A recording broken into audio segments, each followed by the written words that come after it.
welcome back to the Don and Gino Real Estate and Finance Show right here on your hometown station, AM 1220 KHTS. And remember, our goal is always to guide you to personal and financial wellness.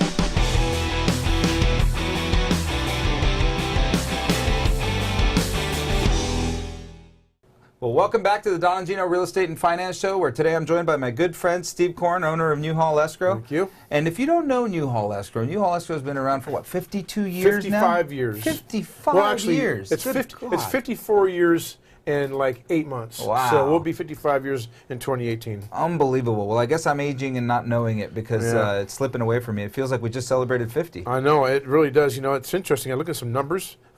You know, we've seen these 10, the 10-year cycle people talk about. Yeah. We've been through almost 6 of them. Right. That's a lot of cycles. Well, yeah, and then, you know, and it gives us a lot of data and a lot of insight as to what our community, where we've been, where we are going. So it's an interesting trend to think about. A company, a local family-owned business, for 55 years in Santa Cruz Valley. We're very proud to have that long tenure here. Proud to have my daughter, third generation, working in the company, Chelsea. So that's great, and we have a super team, and we're just enjoying serving the public. Well, and you know what's interesting about that is you think all escrows are built the same, right? They're just a third party. Nobody even, honestly, when you're usually getting into a transaction, nobody even cares. Mm-hmm. Most people don't care. The listing agent knows there's value to picking a great escrow, but most of the time the consumer isn't educated in that, Steve. And I'll tell you, the value of a good escrow is sometimes not needed, right? There's a lot of times that you don't need it, but boy, when you need it, do you hope it's a good one? Yeah. I've been dealing with one here on the loan side that's completely useless. We won't mention their names, and they're out of area anyway, but it's really hard to deal with useless escrow officers. They have no idea what they're doing. And you and I are both really sensitive to wire fraud. Mm-hmm. We've been talking a lot about it's rampant. Yeah. And every day we're in harm's way. Yeah. And this person, I'm talking to them on the phone, and they're like, yeah, I just emailed you your wiring instructions. I'm like, okay, well, would you like to go over them or confirm them? And she goes, for what? Mm-hmm. And I'm like, excuse me? Mm-hmm. I'm like, let's make sure this is the right place I'm going to be sending some money to. So be careful out there. If some escrows may be negligent with your wires, so what would be a good policy there? If you're listening and watching, let me tell you what to anticipate. What's happening is an escrow company who is in the natural order of things supposed to send the buyer and the seller documents which describe how to deliver money to us, or we're going to send money to you. Okay, depending on which side of the fence you're on.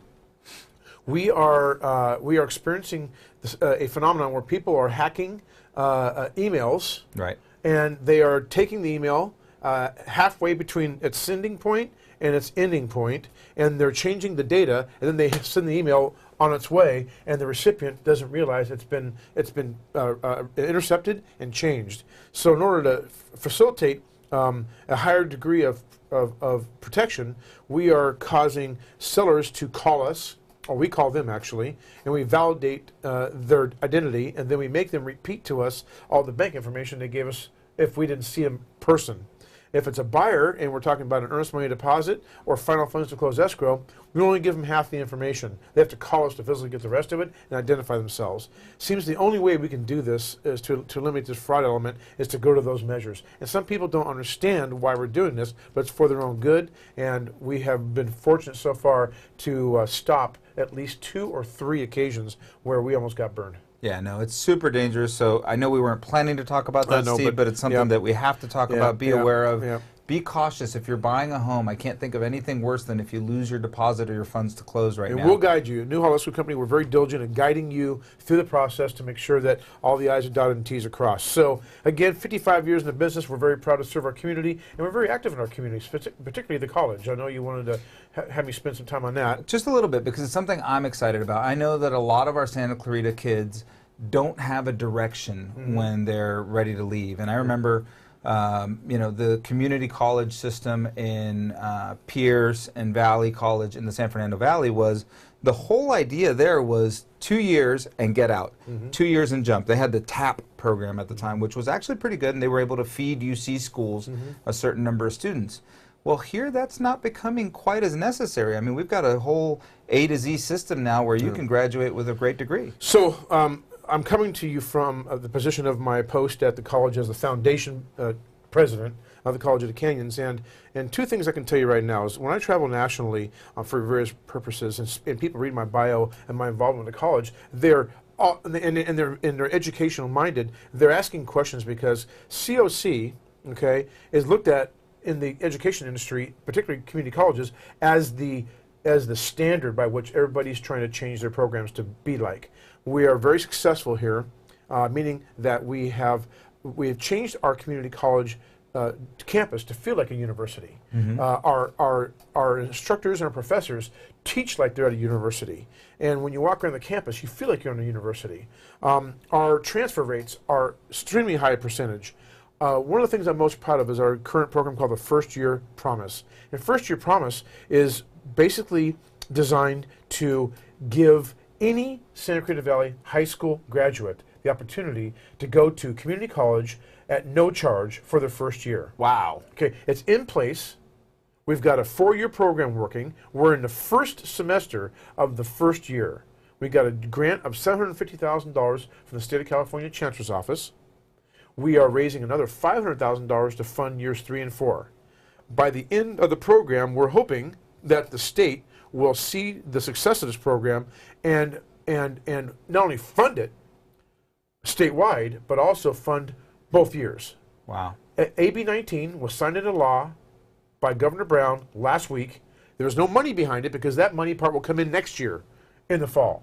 Okay, so it's a very exciting time for us in community colleges. But to see the impact that College of the Canyons is making on people's families' lives, for that matter, I've got students going through the program who are the first in their family, 3 or 4 generations that ever went to college.